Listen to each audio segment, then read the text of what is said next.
We would like people to listen to what is happening in Syria from a different perspective. Sister Agnes Miriam of the Cross, a Christian from Syria, is coming to Hobart next week to talk about her experience on the conflict in Syria.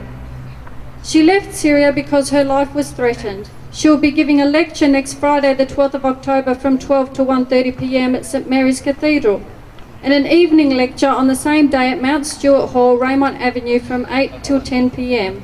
You are all welcome to attend.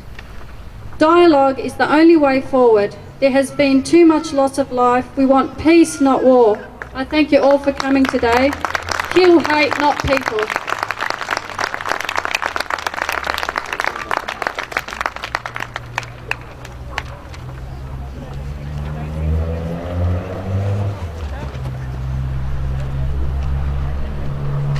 Thank you, Linda. We would like you to hear a few words from George Galawi, a British activist who has a great knowledge and understanding about the conflict in Syria.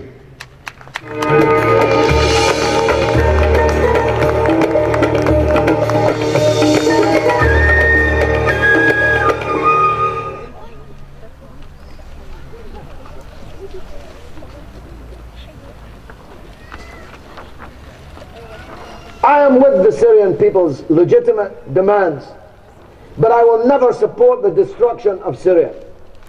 I will never support the invitation to the Crusaders to come back to Syria. I will never support my army, my air force in England bombing the holy land of Syria, the beautiful citadel of Arabism, of Arab resistance to colonialism. Don't ask me to support that. What's even more amazing is that some of you should support that. What kind of Arab revolution would require the presidents of America, Britain and France to bomb your country? What kind of Arab revolution would that be? So a principle for me is that the Arabs must liberate themselves. Because if the foreigners, the Khawaja, if the imperial powers come to liberate you, it won't be liberation at all. Ask the people of Iraq. Ask the people of Libya if they have been liberated by these crusaders or merely exchanged a small tyrant for a bigger tyrant, a bigger tyranny, the imperial system itself. I come from an Irish background. I know about empire.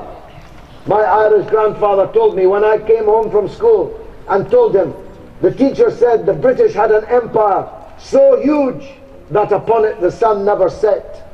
He answered, that's because God would never trust the British in the dark. Don't trust the British in the dark, or the light, or the French, or the Americans, or any of these people who want to come and find a new basis for stealing your things. Another 100 years of stealing your things. The first having failed, the new Sykes-Picot is busily being prepared.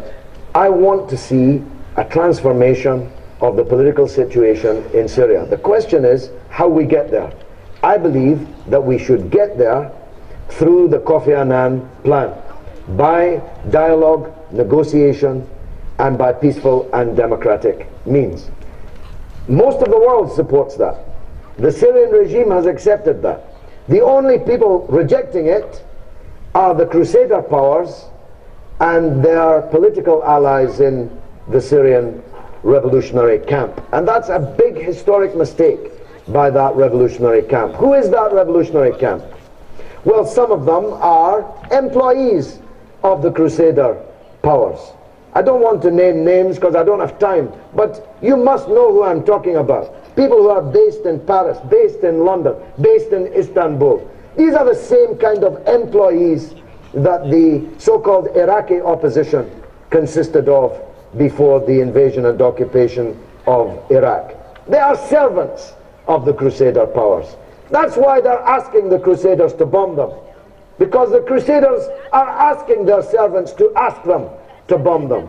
It's really not rocket science. I believe in the Arabs more often, it seems, than the Arabs believe themselves.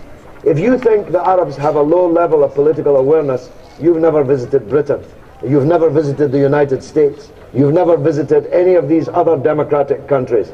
If you think the Arabs vote for a president rather than a program, believe me, nobody's voting for a program in Britain. Nobody even reads the program. Nobody even broadcasts the program. The Arabs have fantastic potential. In Egypt, the man who sweeps the street at Peshawar in the Khan Khalili market is a politician. I never met an Arab anywhere who wasn't a politician. Believe in yourselves. Stand up and believe in yourselves. Stop waiting for somebody else, waiting for Goddo, waiting for the Khawaja to come and liberate you, waiting for the foreigners to liberate Palestine. Do it yourselves. You can do it. I believe in the Arabs. Wassalamu alaikum. Thank you very much indeed.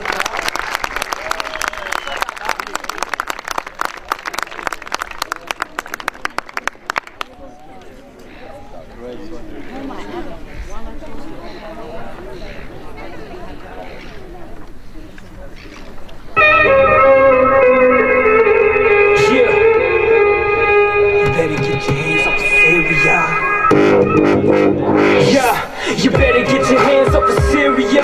Don't believe all the media hysteria. They say the whole country is against the side. What about every single pro-government march? What about the character of the opposition? What kind of government do they really envision? It's like Libya 2.0 if you ask me. The CIA is now just sitting and laughing. They take popular discontent and spin it. Wanna see the Arab revolution diminished?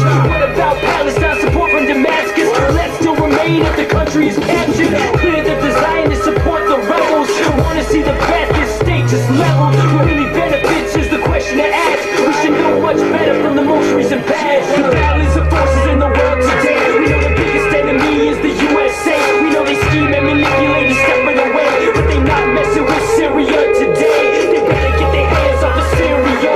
They better get their hands off of Syria. They better get their hands off of Syria. Yeah, we need to put things in historical context. Otherwise all we talking is nonsense. First of all, what's democracy? Does it take precedence over sovereignty? Been problems in Syria for quite a long time.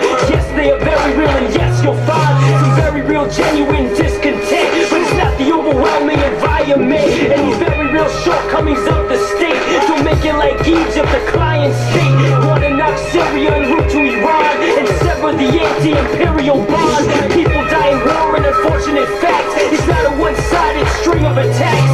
Rebels killing Christians, Alawis, and names on the ground. There's no need to pretend. The balance of forces in the world today. We know the biggest enemy is the USA. We know they scheme and manipulate and step it away, but they not messing with Syria today. They better get their hands off of Syria.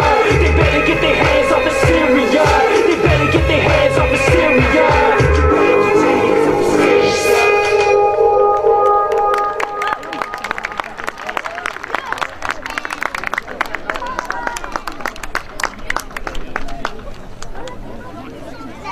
Ladies and gentlemen, we'll now welcome Yusra Slayman.